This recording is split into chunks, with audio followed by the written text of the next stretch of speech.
Hello gorgeous and welcome back to my channel. Today we will DIY some Instagram looks.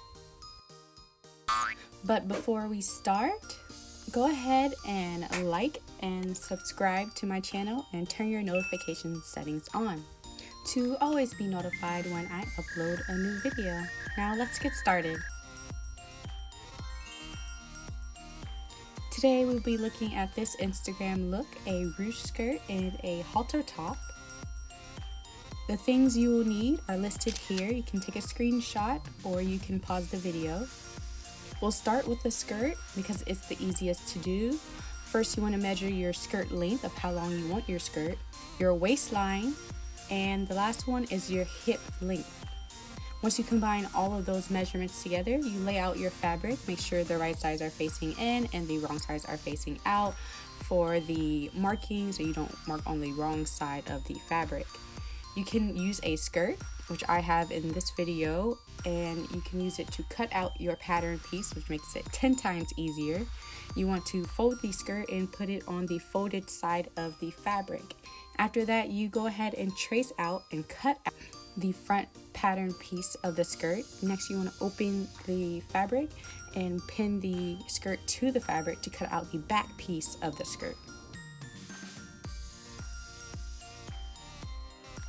For the ruching part of the skirt, you want to cut out a piece that is skirt length by about 2.5 inches of fabric piece, and you want to cut 2 more pieces about 1 inch long with the same skirt length, and it should look something like this.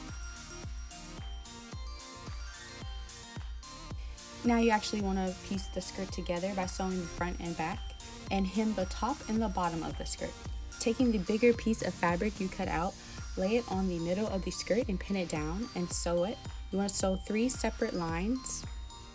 These lines represent where you will put the straps that you will make next in and create that ruching effect. Sew the straps together. On one side you can just sew a straight stitch, and then you want to sew the rest of the straps and fold it in half using a loop turner after you're done sewing the strap to turn it inside out.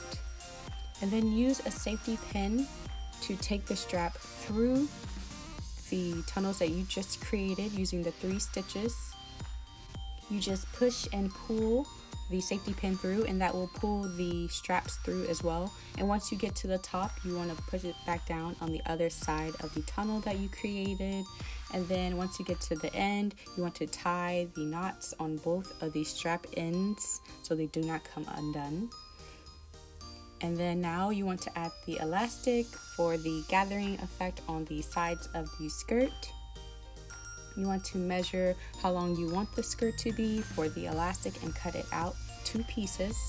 And then after that, you sew those 2 pieces onto the skirt, 1 for each side, and make sure that you pull and push the elastic and not the fabric. After you're done, it should look something like this. Beautiful, yes, gaze upon the beautiful skirt you just made. And like I said, the way you put in the straps from the top or the bottom is up to you. Now let's move on to the halter top. The measurements you will use for the halter top will be shoulder to the underbust length to make the part for the bust area. You will also need the underbust length for the strappy area, and the bust length to make sure that the pieces that you make, which is this shape right here that you will cut out, is enough to cover your whole breast. After you cut out those 4 pieces, you want to take 2 pieces each and sew the left and the right sides and gather the top and the bottom to give you that ruching effect. And for you to connect those pieces to your waistline, you cut out a strap and you measure the length and the width around your body and how wide you would like it to be, and attach that to the pieces that you see here. And that will be your front, and then you use the other piece that you had cut out and attach it to the sides to give you that full top area. And after you do that, you focus on connecting the last piece, which is the 2 top parts, to go around your neck. and I'll show you that in a bit, but this part here is optional. I like to do this so that way I can take it easy on, easy off. You want to cut the back of the fabric in half. The front piece, do not cut. The back piece is what you want to cut. And you can add stabilizer, so when you add the button on clasp, it does not stretch or too much for you. It can damage the fabric, so I use stabilizer in order to give it a little bit of stability and support when I do add those button clasps.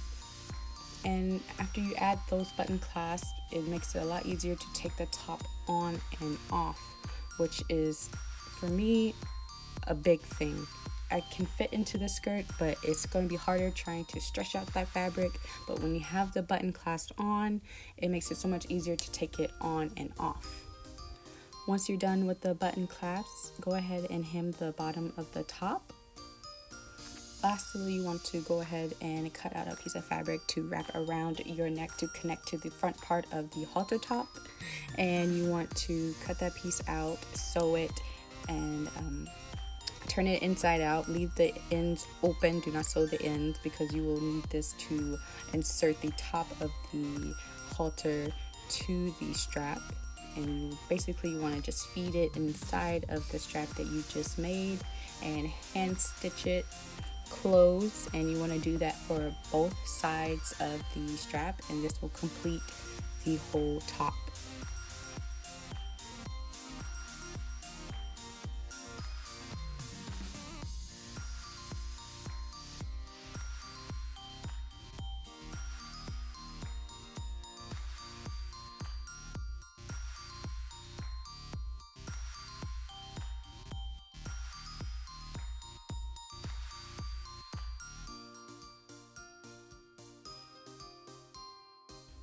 Now this is bonus. You can add a bow using the rest of the fabric that you have left over if you have any. This just adds a little something extra, something cute, something simple to do, and I will link the description in below. It's just so cute. And that's it. Super simple, super easy to do. Now go right now and add me on Instagram or use my hashtag or add me on Facebook as a friend, and I will shout out one of you guys. You can send me pictures and I will choose a winner using one of my videos or just something that you made. Thanks guys, and I hope to see you again. See you next time.